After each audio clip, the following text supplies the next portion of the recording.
Vous regardez Al24 News et merci de nous rejoindre pour cette nouvelle édition. Tout de suite les titres. Le commandant de l'armée soudanaise, le général Abdel Fattah al-Burhan, en visite en Égypte. Il a été accueilli par le président Sisi. Un premier voyage depuis le début du conflit entre l'armée et les forces de soutien rapide.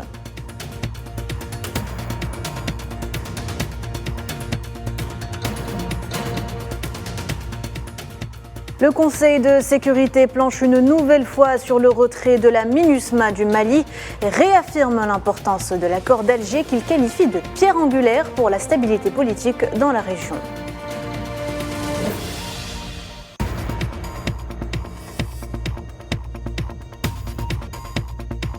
Nouvelle vague d'arrestations, 37 Palestiniens ont été arrêtés lors des raids des forces de l'occupation sioniste dans plusieurs villes de Cisjordanie occupée.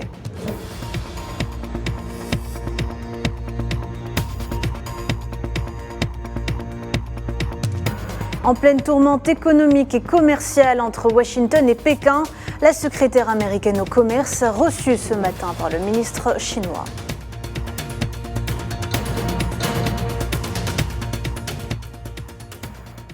Bonjour à tous. Le chef de l'armée soudanaise, le général Abdel Fattah al-Burhan, est arrivé ce mardi en Égypte pour rencontrer le président Abdel Fattah al-Sisi. Une première sortie pour le général depuis le début du conflit armé avec les forces de soutien rapide en avril dernier. Le Caire a proposé de servir de médiateur entre les factions belligérantes du Soudan dans le cadre d'une série d'efforts internationaux visant à empêcher une guerre civile prolongée et l'aggravation d'une crise humanitaire. De leur côté, les forces paramilitaires de soutien rapide se sont déclarées ouvertes à un cessez-le-feu à long terme avec l'armée et ont présenté leur vision, je cite, d'un Soudan renaissant, une initiative qui pourrait relancer les efforts visant à mener des pourparlers directs entre les deux parties qui entrent dans leur 20e semaine de combat. Le commandant des RSF, Mohamed Hamdan Daglo, a réitéré son attachement au fédéralisme, aux valeurs démocratiques et à un système militaire unique, tout en soulignant que la confrontation civile actuelle n'est pas le choix privilégié pour une transition démocratique. Et sur le terrain, la situation ne fait qu'empirer. Au moins 39 personnes, en majorité des femmes et des enfants, ont été tuées ce mardi à Niala, chef-lieu du Darfour Sud, fauchées par des roquettes tombées sur leur maison lors des combats entre l'armée et les paramilitaires. Lors de sa prise de parole à l'occasion d'une session au Conseil de sécurité des Nations Unies consacrée à la situation au Mali, l'émissaire onusien et chef de la MINUSMA, Al-Rassim Ouane, a révélé que la mission a établi un groupe de travail intégré afin d'élaborer un plan de réduction et de retrait. Il a par ailleurs déclaré qu'il est nécessaire de respecter les termes de l'accord d'Alger qui demeure la pierre angulaire quant à la stabilité durable au Mali, y compris en ce qui concerne les opérations de retrait de la MINUSMA des différentes bases où elle était installée. On l'écoute. La mission continue à encourager les parties à parvenir à un accord pour éviter des incidents inutiles dont les conséquences pourraient être considérables.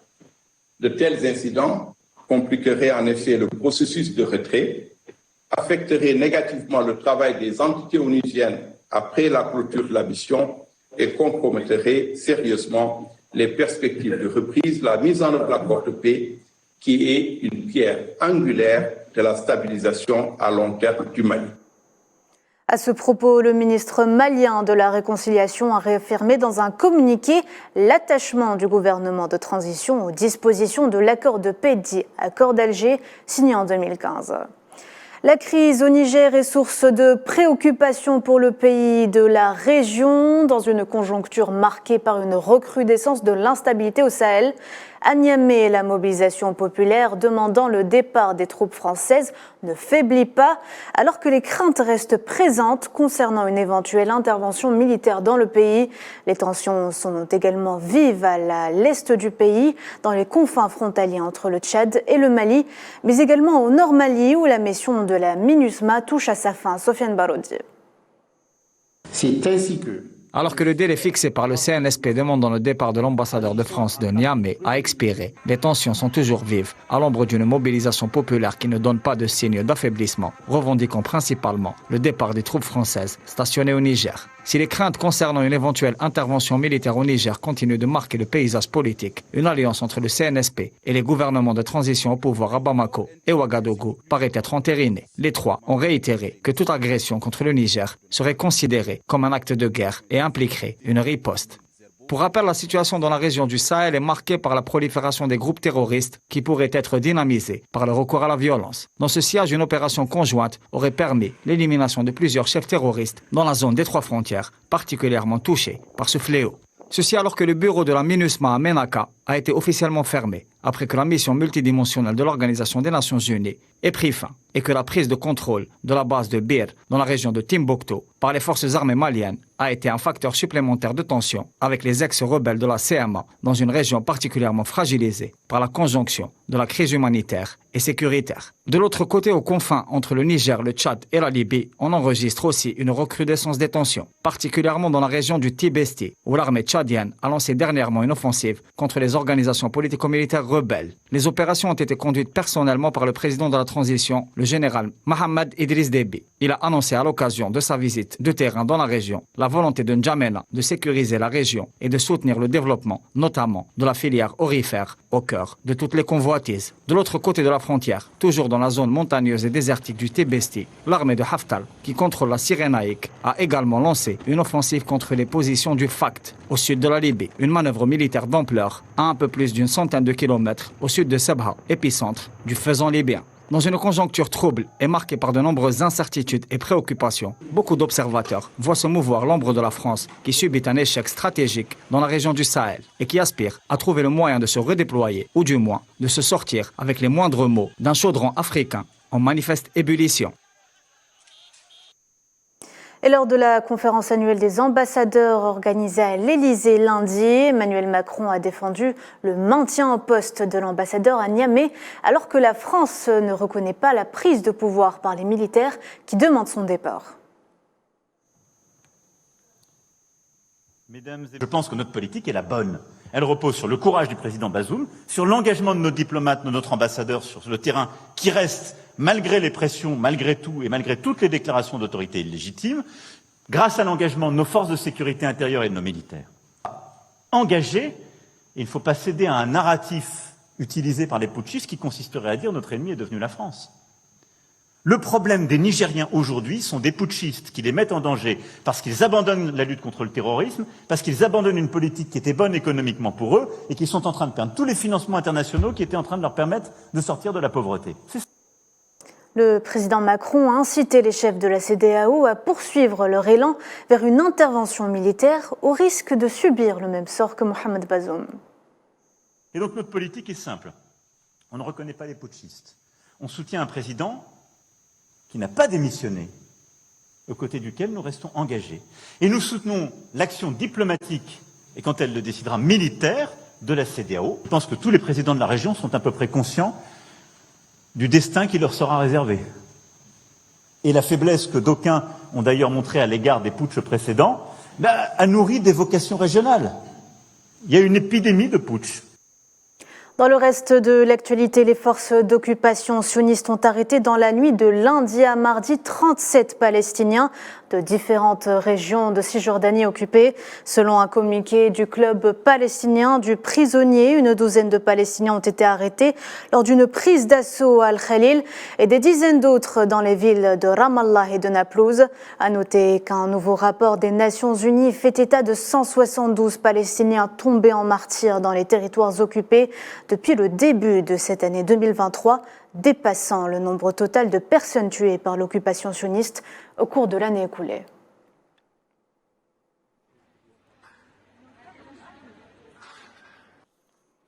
Les débats en Allemagne concernant l'approvisionnement en armes en Ukraine reflètent les préoccupations profondes liées à l'histoire et à la stabilité du vieux continent. Berlin continue de plaider en faveur d'une approche diplomatique pour résoudre le conflit russo-ukrainien.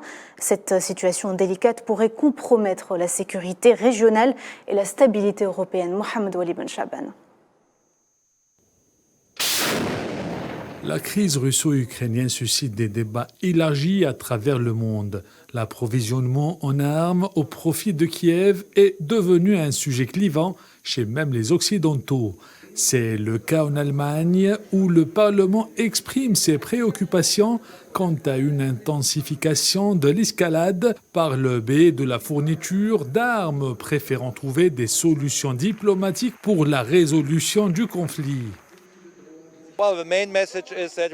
Le message principal est que nous avons besoin d'initiatives diplomatiques. Il n'y a aucune initiative diplomatique de la part du gouvernement allemand ou de l'Union européenne concernant la guerre en Ukraine. Ils envoient davantage d'armes, il y a davantage de sanctions économiques contre la Russie et je suis totalement en désaccord avec cette politique. L'implication des États-Unis et l'OTAN dans le soutien à l'Ukraine soulève des questions majeures au sein de la société allemande. Nous devrions avoir un nouveau système de sécurité, un système de sécurité pan-européen, incluant la Russie, qui vise le désarmement.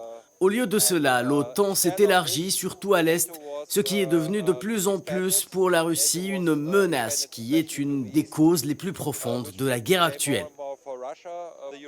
Pour l'Allemagne, la cohésion européenne face à cette situation délicate est essentielle, sauf que le conflit russo-ukrainien a fragilisé davantage les efforts des 27 pour maintenir la stabilité économique du vieux continent. Le modèle économique allemand est une énergie bon marché, des travailleurs hautement qualifiés et des experts. Cela a toujours été la combinaison.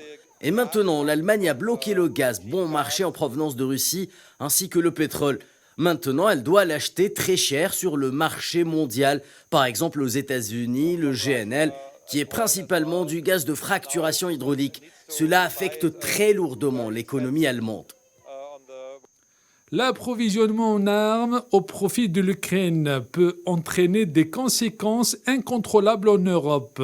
Selon le gouvernement fédéral allemand, 14 900 mines anti-chars, 500 missiles anti-aériens et plus de 50 véhicules blindés de transport de troupes ont été livrés à l'Ukraine en 2022. S'agissant des aides financières occidentales accordées à Kiev, les montants dépassent largement la fourchette de 80 milliards de dollars depuis le début du conflit. Tentative de rapprochement entre les États-Unis et la Chine. La secrétaire américaine au commerce Gina Raimondo a rencontré ce mardi le Premier ministre chinois Li Qiang à Pékin lors de sa deuxième journée de réunion avec de hauts dirigeants chinois sur l'équilibre entre les relations commerciales et les préoccupations de sécurité nationale.